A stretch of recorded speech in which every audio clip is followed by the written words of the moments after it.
Mr. Speaker Pro Tem, with great respect for this institution, as chairman of the Democratic Caucus, I am directed by the vote of that caucus to present for election to the office of the Speaker of the House of Representatives the name of the Honorable Hakeem Jeffries, the pride of Crown Heights, a representative from the state of New York.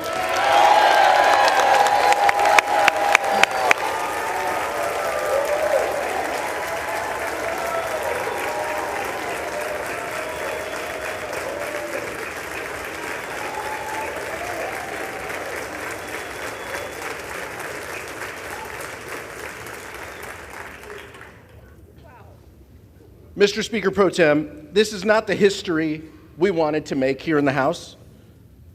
It's something that none of us imagined when we were sworn in to this office. We are here because the House has been thrown into chaos. We are here because this hallowed chamber has been led to a breaking point by two dangerous forces: extremism and partisanship. The American people place their faith in us to tackle their most pressing issues: lowering costs, growing the middle class, and standing up to those set on delivering a national abortion ban. The choice before us is simple: come together on a bipartisan path forward, or take us over the cliff.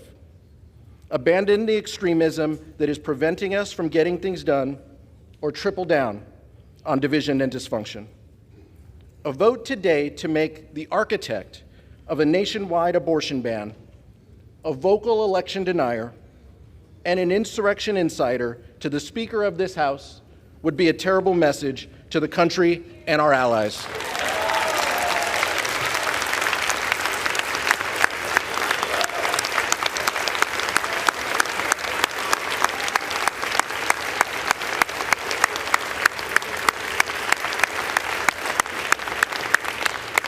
Mr. Speaker, it would send an even more troubling message to our enemies, that the very people who would seek to undermine democracy are rewarded with positions of immense power.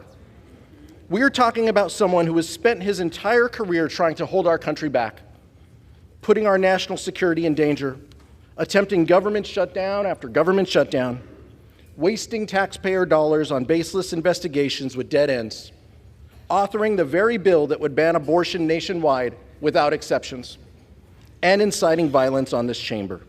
Even leaders of his own party have called him a legislative terrorist. He once said, quote, "I didn't come to Congress to make more laws." His words speak for themselves. When New Yorkers recovering from Hurricane Sandy needed Congress to act, he said no. When wildfires ravaged the West, destroying homes and businesses, and those residents needed disaster assistance, he said no. When the Mississippi River floods devastated the South and communities across state lines needed Congress to act, he said no. When our veterans were suffering from disease and dying as a result of their service to our country, and Congress passed a bipartisan solution, he said no. When our ally in Ukraine looked to Congress for additional support to help defeat Putin, he said no. And just before Hamas's brutal terrorist attack on Israel, he said no to fully funding military aid for our ally. This body is debating elevating a speaker nominee who has not passed a single bill in 16 years. These are not the actions of someone interested in governing or bettering the lives of everyday Americans. This is nothing less than the rejection of the oath that we swore to uphold as duly elected members of this body. But on this side of the aisle and throughout this chamber, I'm convinced our oath still matters. To fulfill our obligations to the American people, we have no choice today but to vote for a leader of both character and conviction. When the Congress first began, we proudly stood next to him as our leader and made a promise to every American. House Democrats would work to find common ground on the issues that matter most to the American people whenever possible. That we would stand up to extremism whenever necessary. Only Hakeem Jeffries can be trusted to keep his word.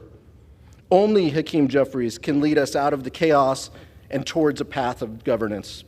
It brings me immense pride to nominate our friend, the Democratic leader, Hakeem Jeffries, as Speaker.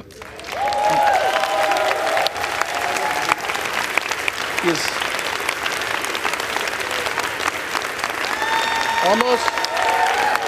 I'm not done yet.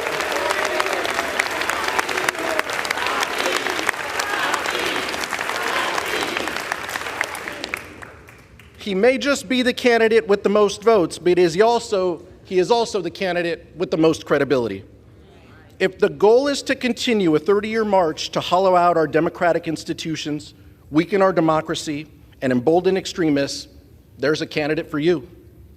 If the goal is to continue taking marching orders from a twice-impeached former president with more than 90 pending felony charges, then there is a candidate for you. The world is watching, Mr. Speaker Pro Tem. Our allies in Ukraine and Israel are watching and waiting. So let's have this vote, but let's be clear.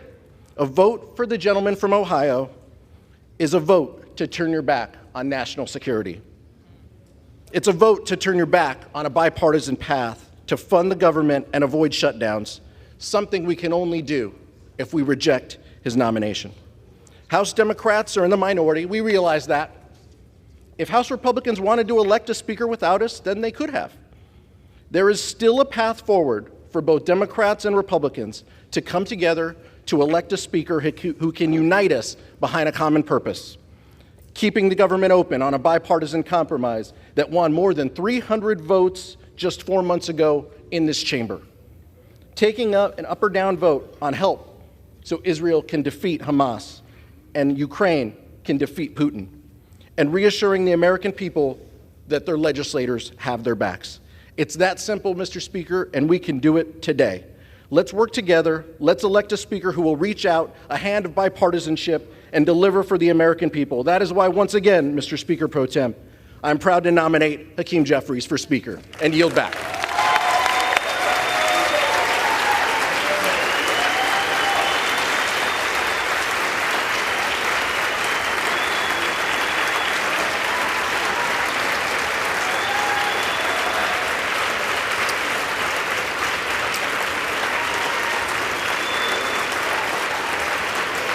The gentleman yields back. The gentleman yields back. The name